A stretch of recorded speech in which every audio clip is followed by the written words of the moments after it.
Developing this morning, new information surrounding the investigation of Charlie Kirk's assassination and how suspected assassin Tyler Robinson was taken into custody.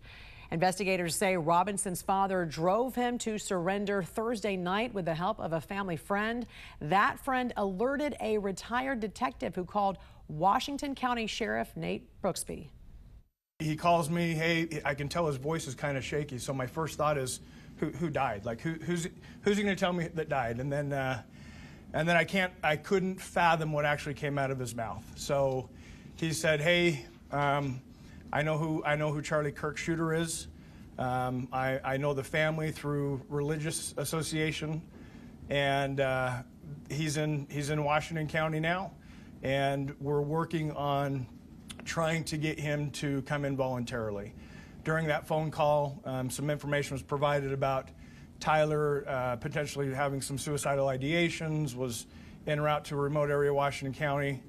The parents convinced him not to do that. My friend drove Tyler and his parents to my office, where he was greeted by plainclothes detectives.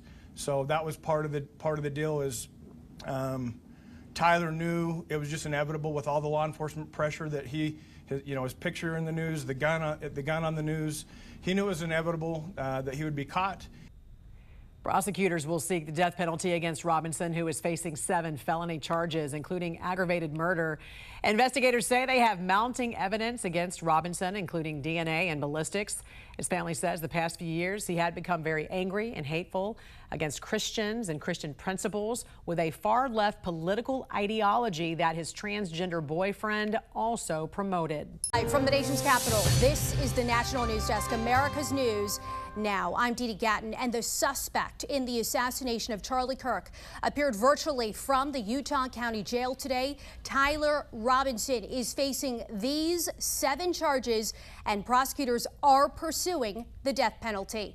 Let's go straight to the National News Desk. Brian Schnee in Salt Lake City with us tonight. Brian, any late developments on when or if we may see federal charges? Dee Dee, for the 6th day in a row, all eyes on the state of Utah. As you are very aware of those 7 charges, there is the opportunity for any sort of federal enhancement. However, nothing here on the ground has been confirmed. Jeff Gray, the Utah County attorney who you heard from, saying there is the opportunity after reviewing, quote, evidence and the law from federal agencies. Director Kash Patel, the FBI, was grilled talking about the investigation today. And President Donald Trump also weighing in about the possibility, saying it's not clear whether there will or not be federal charges at this point, in addition to any state charges that he's already facing. Yeah, the DA received that question earlier, didn't provide a concrete answer, but a lot of time spent, Brian, on that text exchange, which was included in the charging documents. Share with us how the DA responded to the alleged interaction between Robinson and a roommate. Well, the DA did take questions today. He was extremely limited with his responses.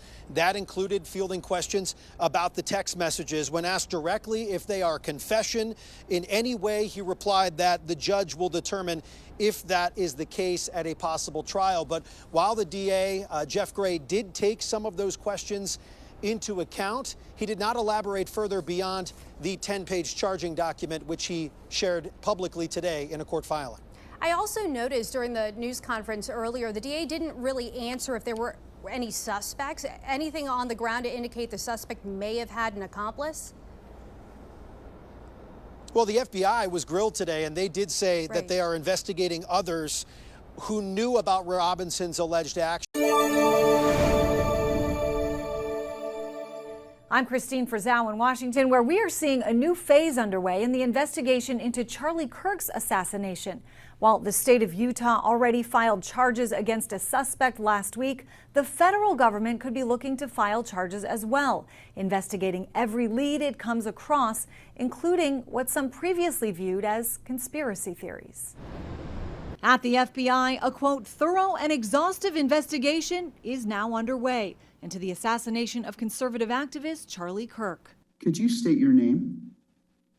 Tyler James Robinson. While the prime suspect is already in custody with murder charges filed against him last week, FBI Director Kash Patel says he wants to know more from those who knew or communicated with Tyler Robinson, including in online chats, like on the gaming app Discord. What we're doing, we've already done, is serve legal process, not just on Discord, so that the information we gathered is sustained and held in a evidentiary posture that we could use in prosecution should it be decided to do so.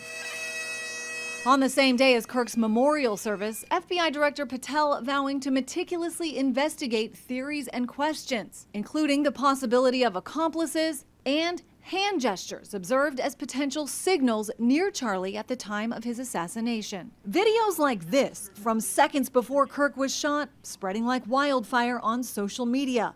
The FBI director saying he's looking into it. A somewhat unprecedented statement to make about an ongoing investigation by Patel, who early in the case wrongly posted about a suspect being in custody when they had the wrong guy. The state case already involves the potential for the death penalty, and now the Department of Justice may seek the same. Legal experts say as the case carries on, federal prosecutors will be far more focused on the suspect's intent. Was he wanting to kill Charlie Kirk because of religious beliefs? Was it a hate crime based on religion? Was it based on antagonism towards his First Amendment rights to speak out to those students at that Utah campus? Answers may come from those who communicated with the suspect in the days before and after the shooting, as questions pour in about whether anyone may have aided and abetted him in any way. I'm Christine Frizzell reporting.